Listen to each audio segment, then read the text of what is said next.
Good afternoon, everyone, and thank you for joining us for today's event on Congress's role in providing the resources needed to confront the growing security threats, which features Senator Lindsey Graham. My name is Rachel Hoff, and I'm the Director of Defense Analysis at the American Action Forum.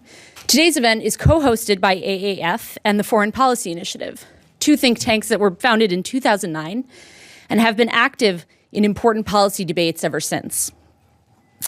Committed to America's leadership in the world, FPI has been engaged in the fight to protect defense spending from day one, providing thoughtful and serious leadership on these important issues. Part of FPI's core mission is supporting a strong military with the defense budget needed to ensure that it is ready to confront the threats of the 21st century. AAF is a relative newcomer to this conversation, having launched a defense program just this year. Since its founding, however, AAF has been a leading voice on fiscal policy and budget issues. Committed to forward-thinking ideas, AAF has presented innovative policy solutions to some of America's most daunting domestic challenges.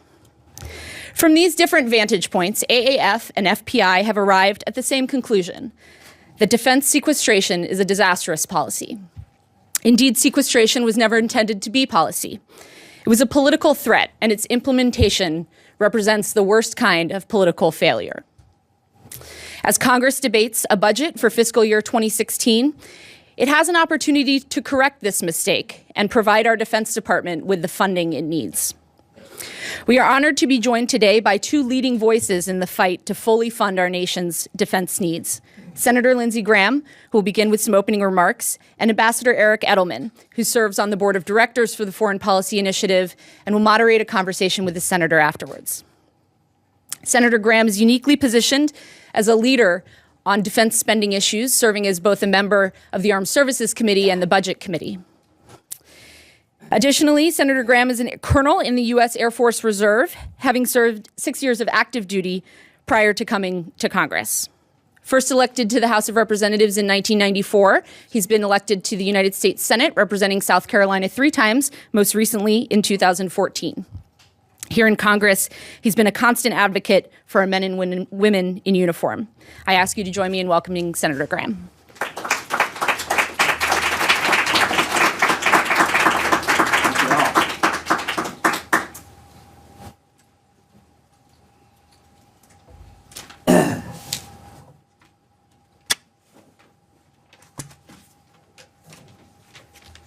Well, thanks for the kind introduction. Maybe the youngest crowd I've seen. To the Institute, to the folks who are trying to help the cause of maintaining a robust defense capability in times of great peril, God bless you. To those who have invested in your cause, it's been a good investment, but all of us have to up our game. I want to put in context the world as I see it before we talk about the role of the Congress and what to do moving forward. Number one, I've never been more worried about attack on our homeland than I am today. There are more terrorist organizations with more capabilities, with more arms, with more recruits, with more safe havens to attack the United States than any time before 9/11. A perfect storm is brewing to hit our country and our allies. We have a weak and indecisive commander-in-chief whose strategy of leading from behind has put the world on fire. We have a completely dysfunctional Congress that has set in place defense and intelligence budget cuts that reduce our capabilities and capacity to defend the nation at a time we need it the most. We have emboldened enemies like Iran and Russia. Iran is destabilizing the Mideast as we negotiate regarding their nuclear weapons ambitions. During the negotiations about their nuclear program, a non-nuclear Iran has basically taken over 4 Arab capitals. They have been caught building an ICBM that could hit the United States, and they have a history of cheating regarding the program we're trying to control. While I support a diplomatic conclusion to the Iranian nuclear ambitions, I'm astounded that the negotiations have continued without any mention of the behavior of the regime regarding their neighbors. I would hope that the President of the United States and his team would mention, oh, by the way, as we talk to you about your nuclear program, could you please stop destroying the Mideast? Oh, by the way, as we talk to you about your nuclear ambitions, you have brought down a pro-government, a pro-American government in Yemen. You're supporting the Houthis, who have brought down the pro-American government in Yemen. We have lost our ability to have eyes and ears on al-Qaeda in the Arabian Peninsula. Do you mind stopping that? Oh, by the way, do you mind stopping funding the butcher Assad in Damascus? Without Iran's backing, Assad wouldn't last 15 minutes. Hezbollah is destabilizing Lebanon. Shiite militias are roaming through Iraq, and we continue to negotiate as if nothing happened. So, what to do about this mess? Here's what I think America should do and the Congress should try to do. First, understand how we got in this mess. This was not an accident. This was not some unforeseen natural disaster that led to the rise of ISIL. I hope Congress understands that the reason radical Islam is running wild through the Mideast is because of poor policy choices by President Obama. The one thing I can say about President Obama, he would be a lousy general. Our military leaders advised the president and his team to leave a residual force behind in Iraq to make sure the country held together. The surge did work.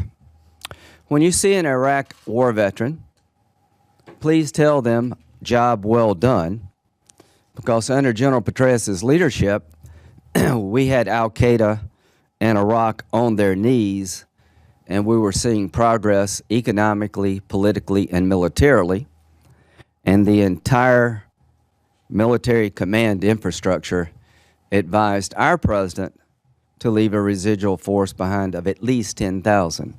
He now claims that it was the Iraqis' fault. That is absolutely not true. That is a rewriting of history. I was called by then Secretary Clinton to go over to Baghdad with Senator McCain and Senator Lieberman to see if we could encourage the Iraqis to work with us on a residual force. We met with the Sunnis, Mr. Alawi, who was part of Arakia. We went up to Erbil to meet with President Barzani, and we met with Prime Minister Maliki. It was clear to me that the parties could come together and were willing to come together to support a residual force. I'll remember this as long as I live. I was in a meeting with Prime Minister Maliki, and we were talking about a follow-on force.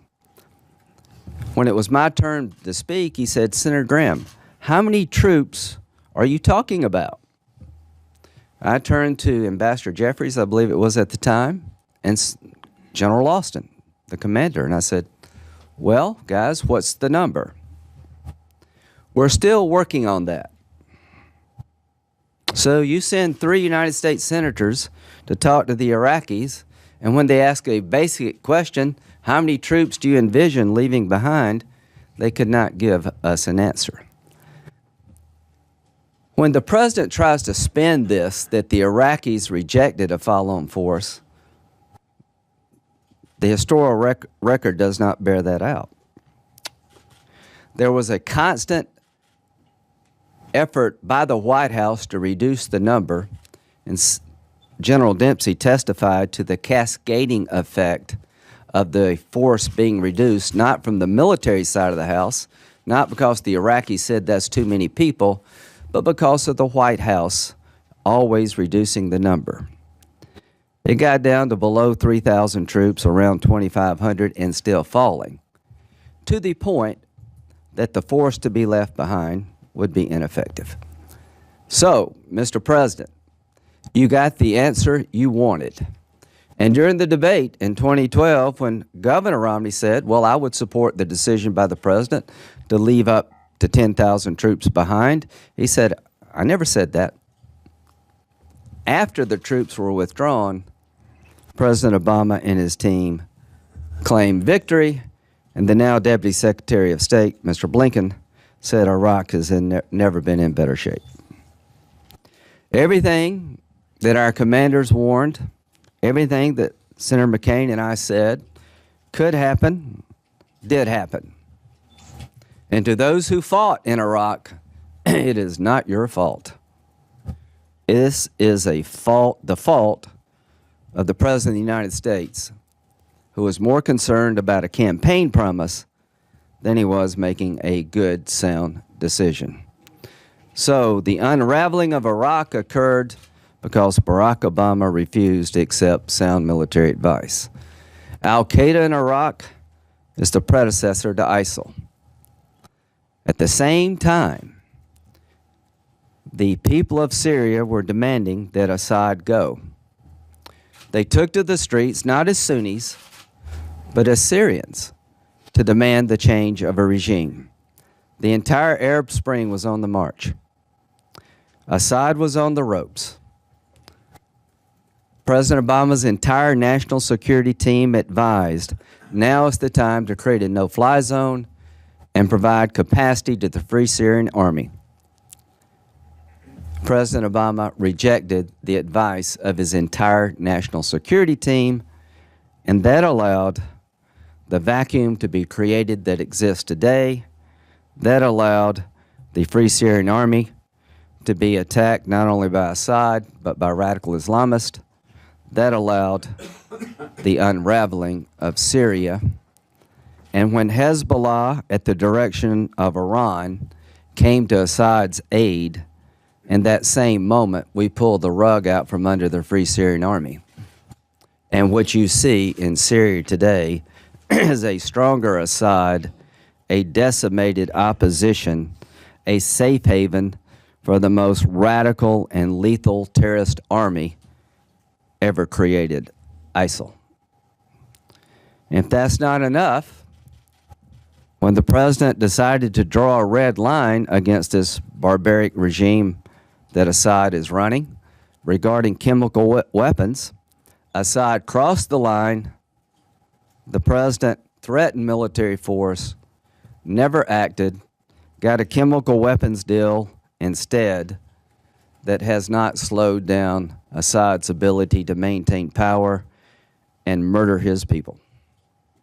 The result of drawing a red line and not acting has made every other bad actor in the world emboldened.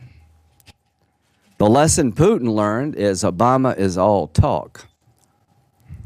The lesson the Iranians learned is that we will negotiate, but at the end of the day, we should not fear military force being used coming from this president.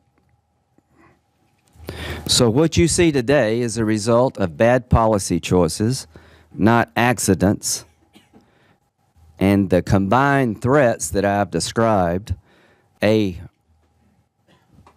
radical Islamic movement running wild, a nation state called Iran wreaking havoc throughout the Mideast, and an emboldened and aggressive Russia on the European continent are a direct result of weak and decisive leadership by President Obama.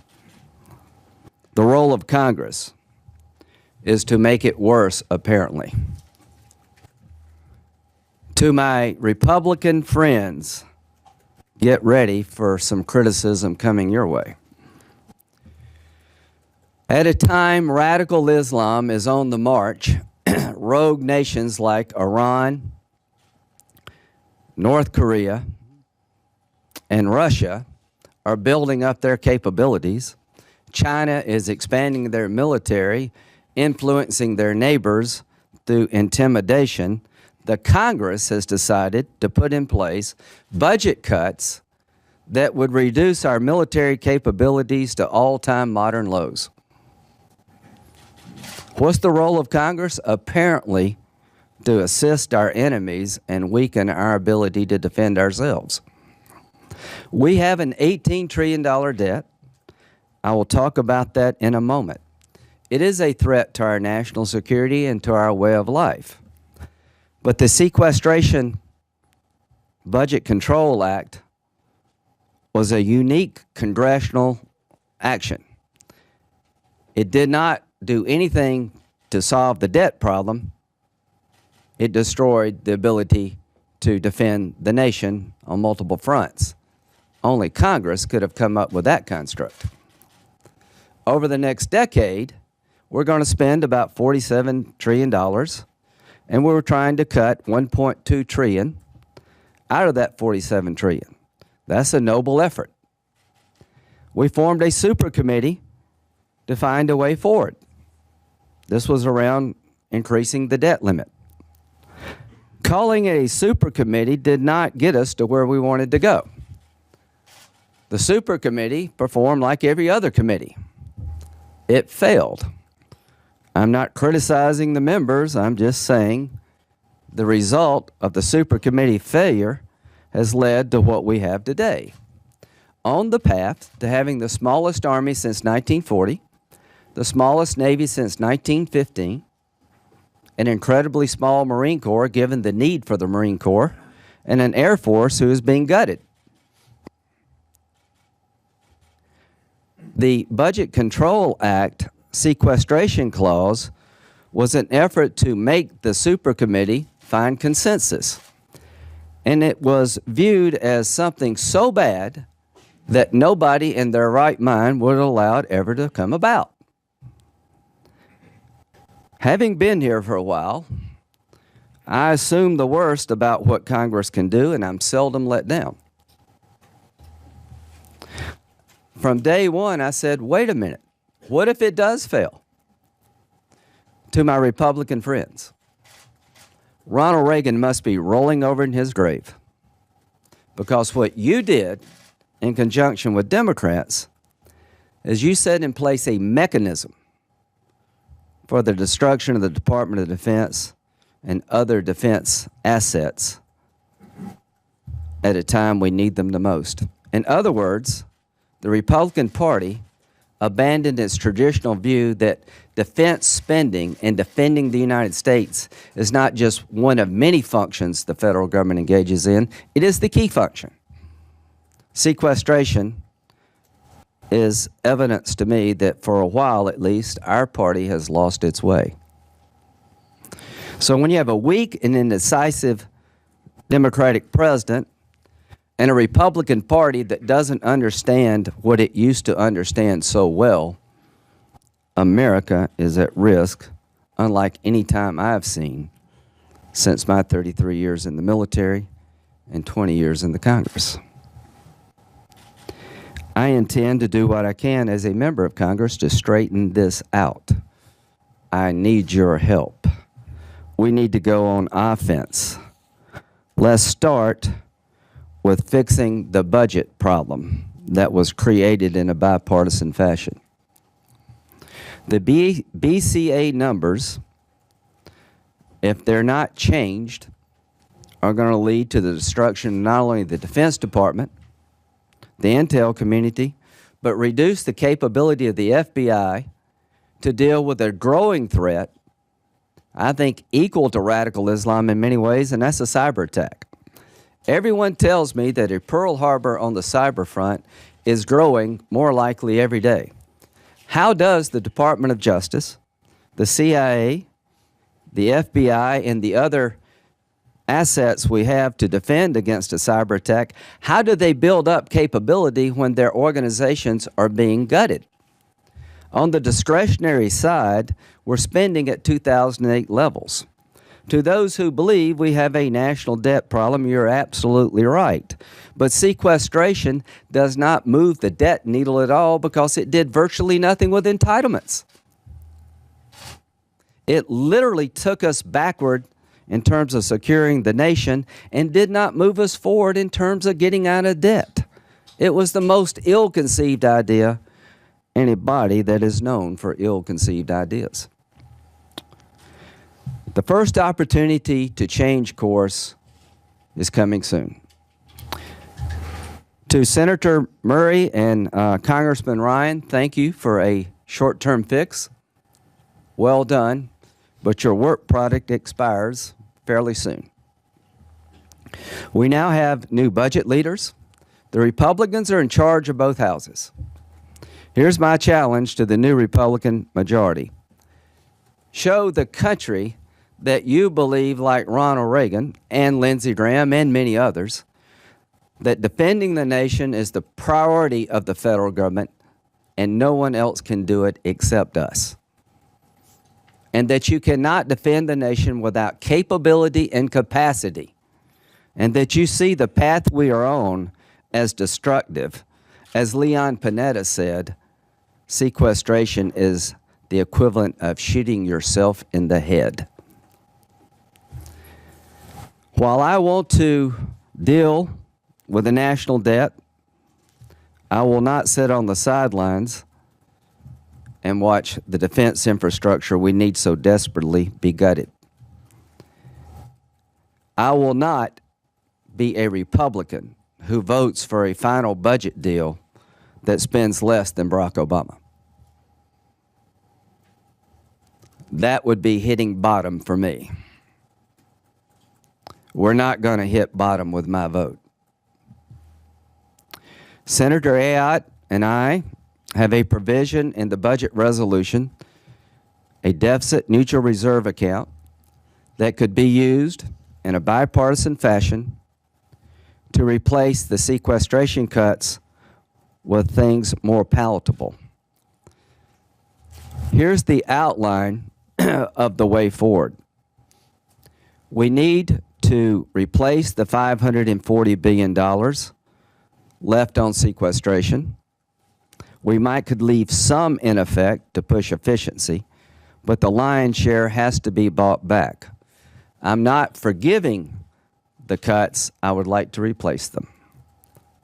And here's the way forward. A mini Simpson-Bowles type deal.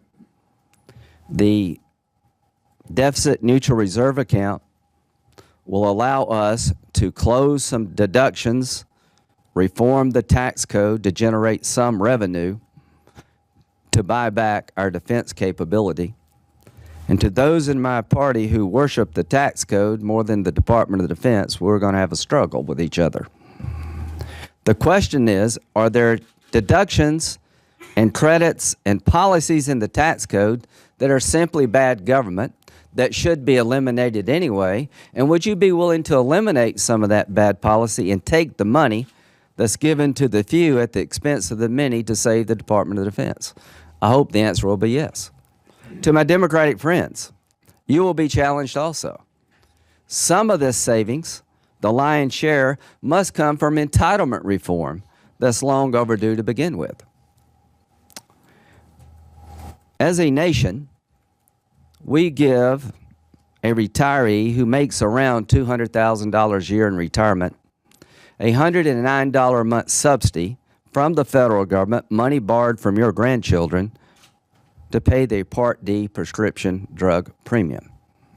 The question for the nation: would you be willing to tell that retiree, we're not going to give you a subsidy of $109 a month because, one, we can't afford it, two, we're going to take the money we'd have given you and rebuild the Defense Department and the intel community that protects all of us? I think most people in the country would say that is a good trade. So the role of Congress is to rise to the occasion and do what we can to defend the nation. Here's how you defend America. You've got to have capability, capacity, and will. Without capability and capacity, the ability to defend this great nation is going to be compromised.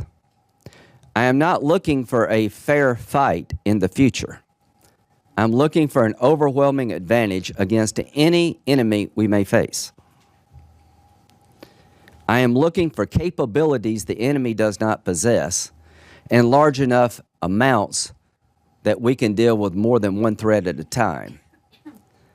And I'm looking for will. The will to tell ISIL, you will be degraded and destroyed, and they believe it. The will to tell Iran, if you want a peaceful nuclear power program, you can have it, but if you want to make a bomb, you will not. And if you're going to insist on a breakout, there will be a war and you will lose.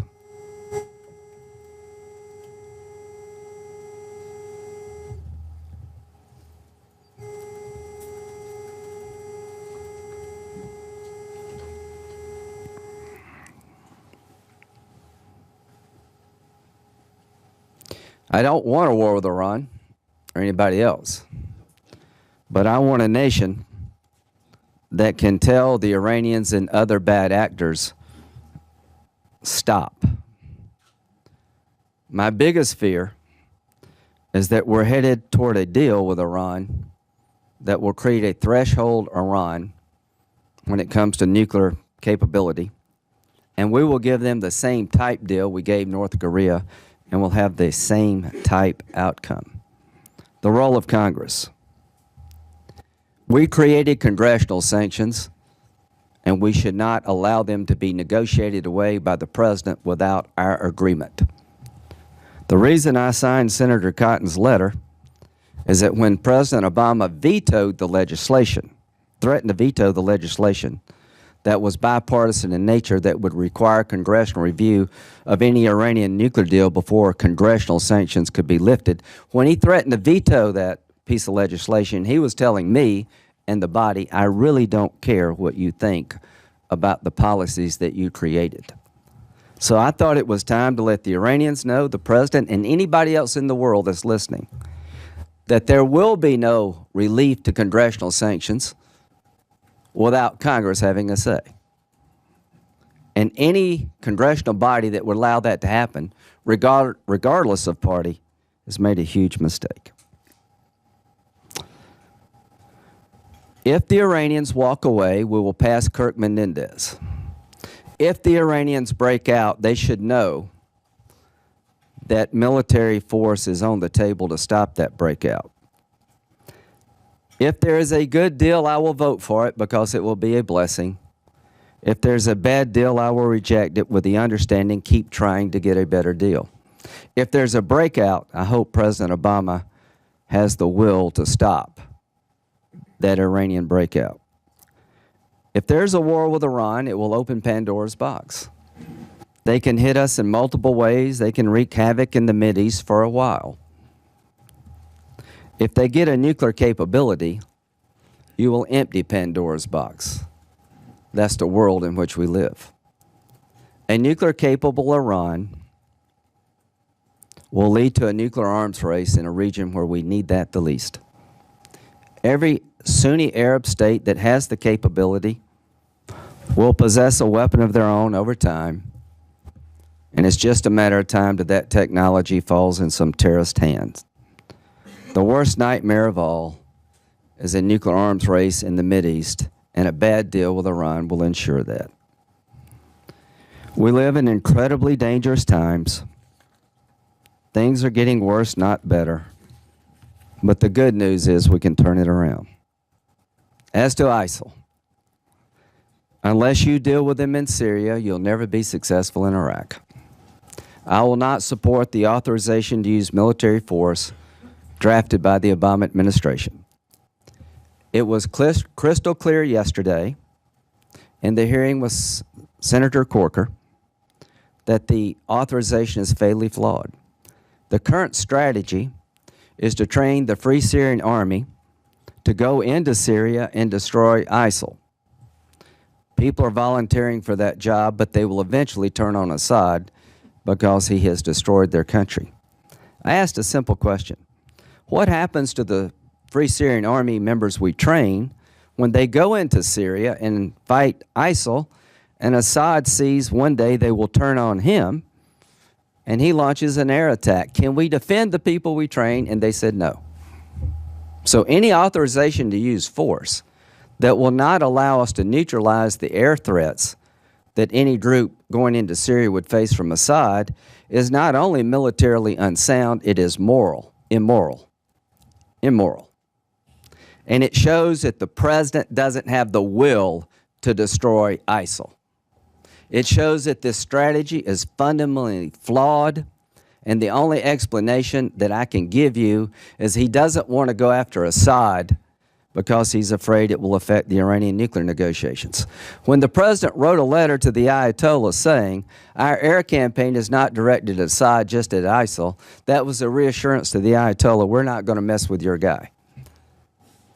If you believe as I do, a regional force would be required to go into Syria to clear, hold, and build against ISIL, no Arab army, no Turkish component is going into Syria on the ground unless we also commit to get rid of Assad, because they're not going to fight ISIL, leave Assad in power, and give Syria to Iran.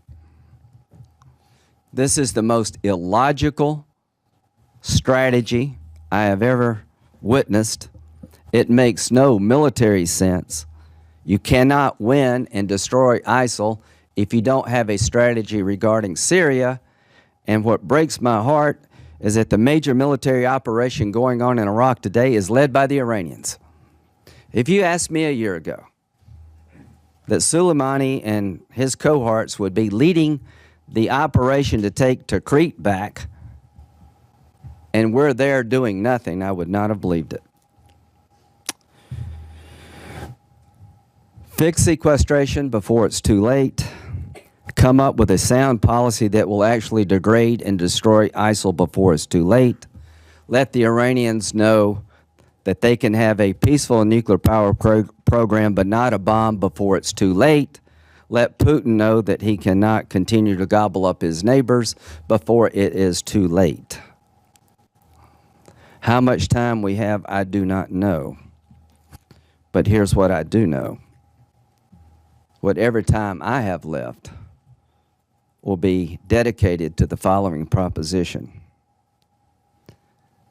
that America is worth fighting for, she is worth dying for, and the Congress has a moral obligation to those who are doing the fighting to give them the ability to defend this nation.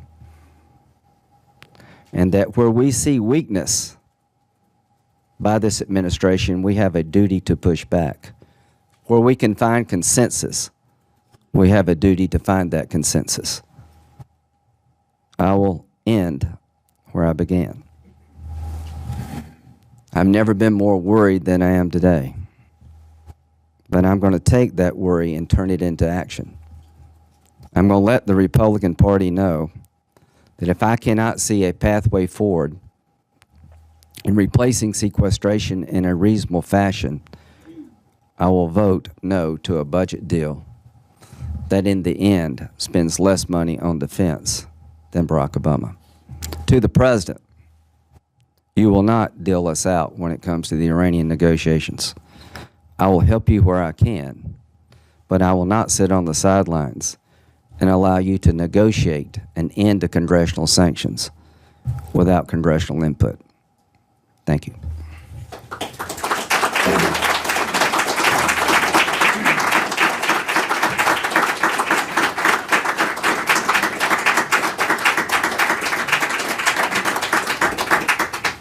Long letter to follow.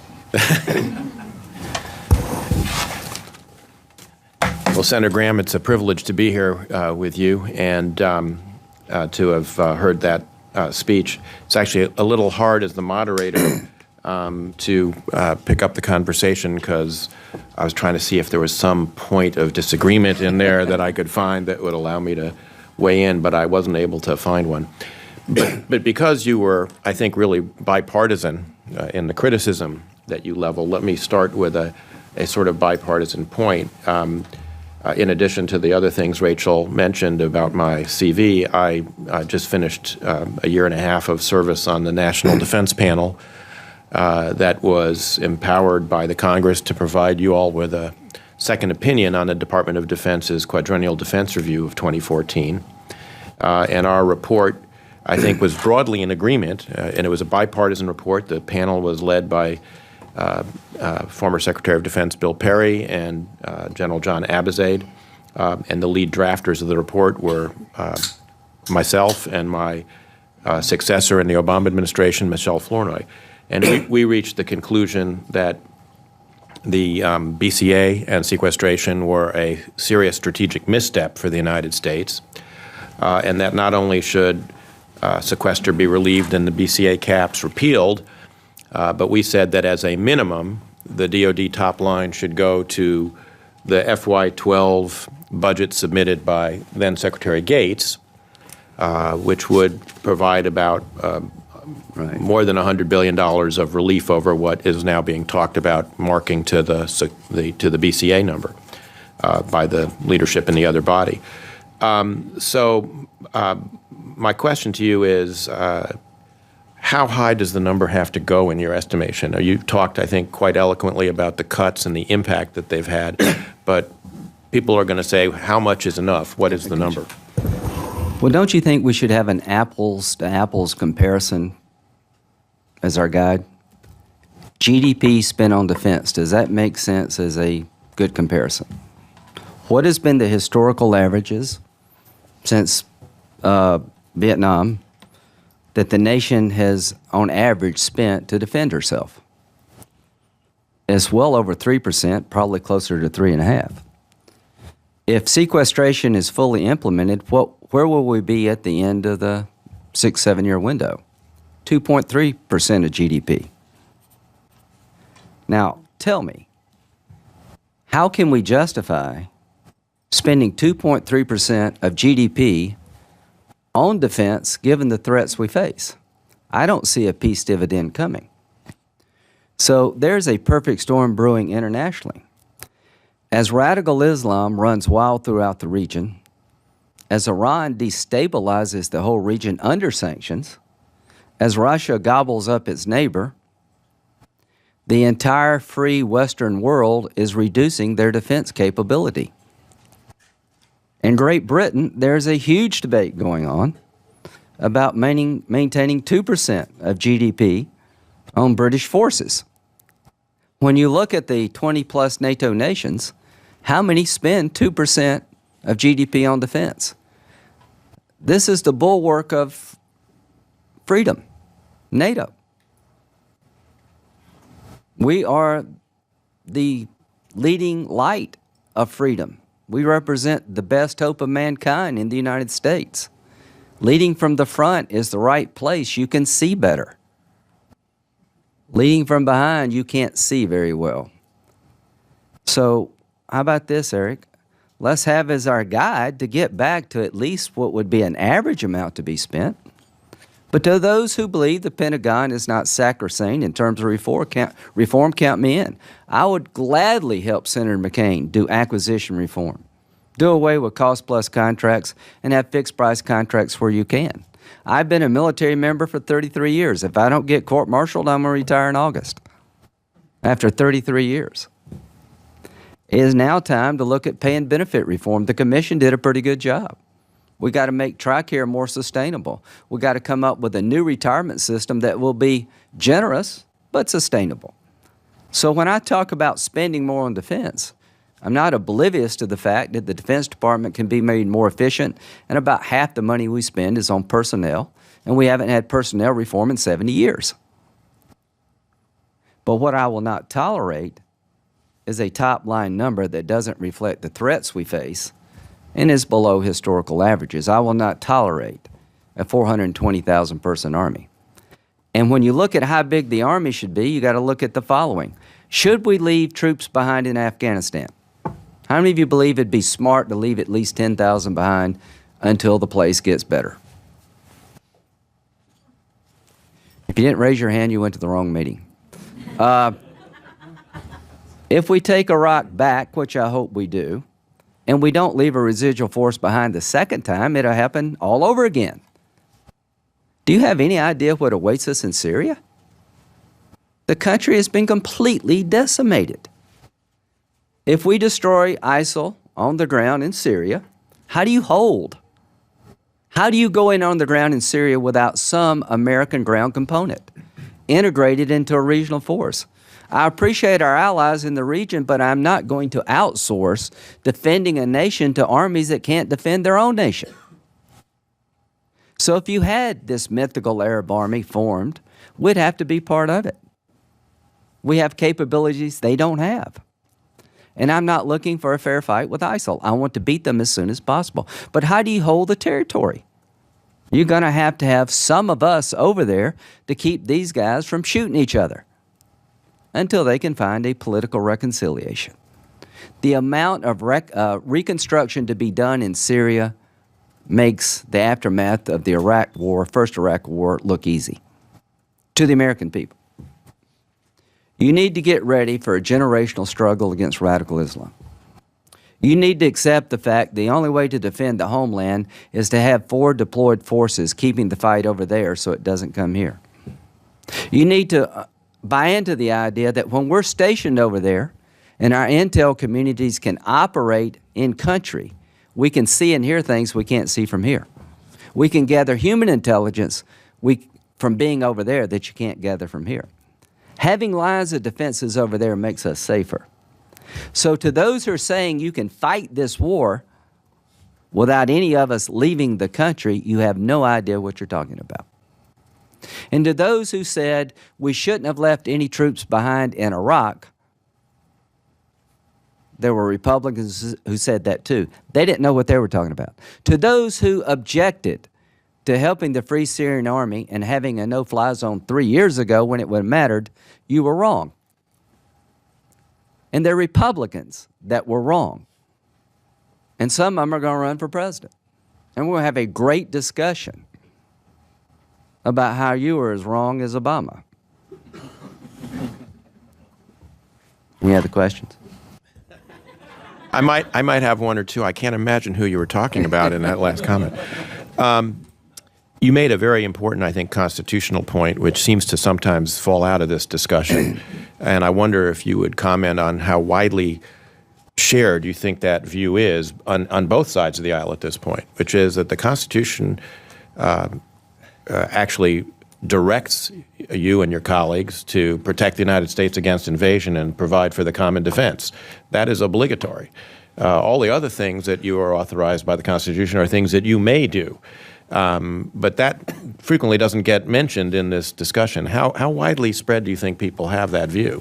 I think there's been a drift in the last several years. There's been an unholy alliance between libertarians and liberals to basically change our approach to defending the nation and answering the siren song of isolationism. It was just a few years ago that Senator McCain and myself were on the floor arguing to make sure the drone program was not eliminated. I never really believed that President Obama was going to kill an American citizen in a cafe with a drone.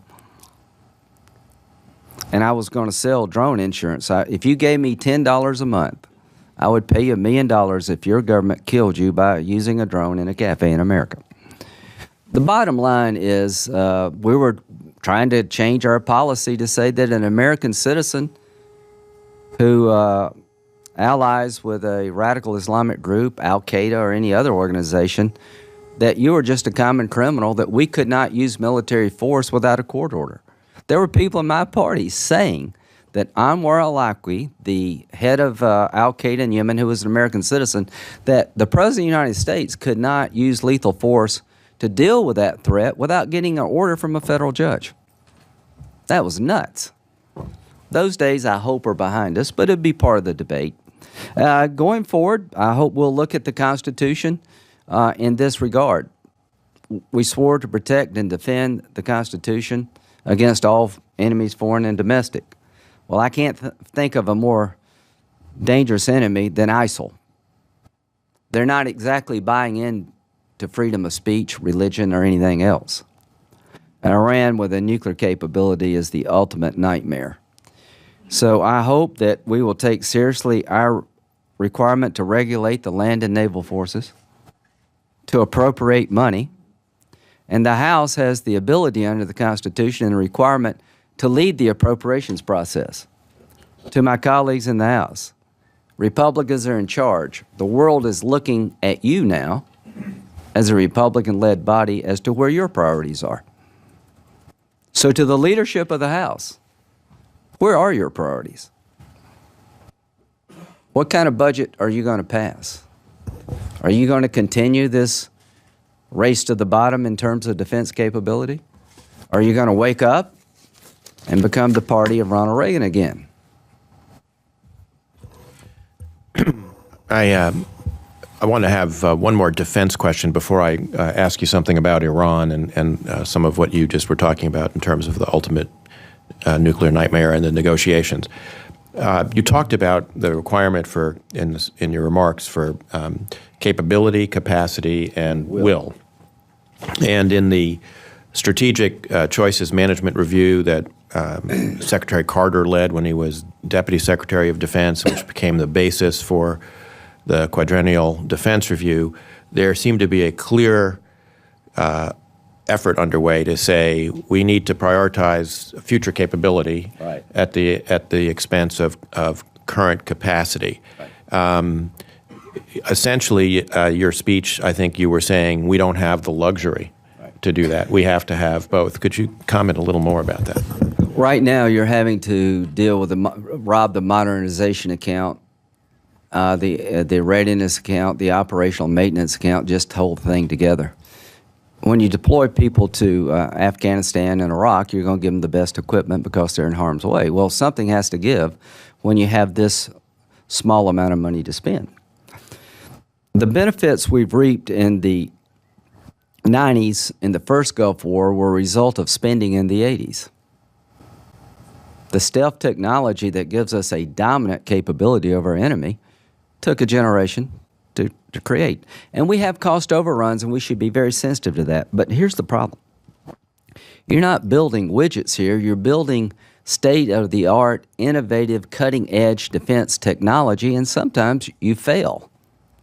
It's a very complicated endeavor, so I won't reform, but you got to understand that some of these weapon systems go through several generations before we get it right. So the construct we've created under sequestration makes it impossible to modernize your force. The F-16, the F-15, and the F-18 have been great platforms. But if we had to go into Iran tomorrow, their defense capabilities are fairly sophisticated. I am not going to be part of a Congress that puts a pilot in jeopardy for no good reason. They're willing to die. They may get shot down no matter what we do, but we should give them the best chance to succeed as possible. So under sequestration, how do you modernize, how do you build enough F-35s to get to where you want to go? Don't you wish you had more F-22s now? I do. The surveillance programs, the drones, the intel apparatus that we created over Iraq and Afghanistan, the ISR platforms. We're having to pick between Iraq and Afghanistan because we're running out of capacity. With a larger budget, you could really man up quickly in the ISR area and put the enemy in a complete disadvantage. During the Sadr City exercises, the engagement in Sadr City during the surge, we had a network over Sadr City where they could not talk or move without us understanding what was going on. It's that kind of overwhelming capability that demoralizes the enemy and allows success. All of that's lost under sequestration. I think we started a little early, so I think we may end a bit early. So let me ask you one last question, Senator, and then thank you for giving us so much of your time this afternoon. You talked about the President's threat to veto the Corker-Lindsey bill, Lindsey Graham bill, and there are now reports that the Iranians are requesting and the President is considering using as a mechanism for bringing these discussions to a conclusion a UN Security Council resolution that would essentially vacate all the sanctions, revoke them. What do you think of that as an approach, and how would the Congress respond if the President were to go down that road? Well, if we put all our hopes and dreams in the United Nations, that would be a mistake. While it is a body that is trying to do good things, it doesn't have such a good record when it comes to regulating rogue regimes like North Korea, Iran, or any other group. So I would find it almost incredible for this construct to occur. Number one, the United Nations sure as hell not going to eliminate congressional sanctions. How did this whole mess start? I was willing to not vote on Kirk Menendez during the negotiations because people say it would be disruptive. All Kirk Menendez does is say, if you walk away from the table, we're going to reimpose sanctions, and if you cheat, we're going to reimpose sanctions. How's that provocative? But they said it was, and we bought it. Now, as to Corker Graham Menendez, what does it say? It says after the deal is done, if you get one, you have to bring it back to the Congress before we will agree to relieve congressional sanctions. There's nothing in the bill about executive sanctions. There's nothing in the bill about United Nations EU sanctions. We're just sticking to our lane. And we got Democrats to come on board. And I talked Mitch out of bringing it up under Rule 14. The bottom line is that when the president threatened to veto that piece of legislation, dealing only with congressional sanctions, requiring 60 votes to disapprove the deal, we constructed in a way that Republicans only cannot disapprove this deal. You have to get 60 votes to disapprove the deal, meaning you have to have a bipartisan view that it's not a good deal, as a check and balance against those who believe Republicans would do anything to embarrass Obama, including rejecting a good deal to save the world from a nuclear-armed Iran. Well, what is a good deal? You'll know it when you see it. The Arabs and the Israelis will give you some idea what a good deal is. A good deal would be a small enrichment program that could not mature into an industrial-sized nuclear weapons enrichment program, that is small in nature, that is controlled so it can never break out. A good deal would be no highly enriched uranium left in Iran like the UN called for. A good deal would be no plutonium-producing reactor. A good deal would be a peaceful nuclear power program and not a weapons program. And if you think the Iranians have been trying to build a peaceful nuclear power program, you should not be allowed to drive in Washington. Because they've been cheating for 20 years. And the people negotiating with Iran have never apparently bought a car themselves. Iran is just eating our lunch. This whole hand-wringing about the Cotton letter. I signed the letter after the president threatened to veto the bill. I'm supposed to be charged with treason now, I guess. You talk about people don't know what they're talking about all over television and have no idea what they're saying. Just turn your TV on. There's nothing provocative here. What was provocative is for the President of the United States to tell the Congress, I will veto any effort on your part to look at relieving sanctions you created. That is an imperial presidency. So I thought it was time to let the Ayatollahs know, the President, the P5+1, anybody else, that we're not going to agree to that. Keep negotiating, but if you think you're going to be able to negotiate away congressional sanctions without a congressional review and a congressional vote, you don't know what you're talking about and you don't understand how our system works. But here's what disturbs me above all else, and we'll end on this. Right after the letter was made public, President Obama was kind of in a condescending way, said, well, you know, I guess Republicans want to empower the hardliners, that this letter empowers the hardliners in Iran. Mr. President, if you think there's a moderate force in charge of Iran, I want to look at the deal now more than ever. How could any person come to the conclusion that there's a fight between the hardliners and the moderates when it comes to running the Iranian government? The moderates were killed in the streets in 2009. Rouhani and Zarif, we know the game they play. They've been masquerading as a moderate. There is no moderate force in Iran, Mr. President. So the fact that you think there is this division scares the hell out of me. Where's the evidence of a moderate Iran?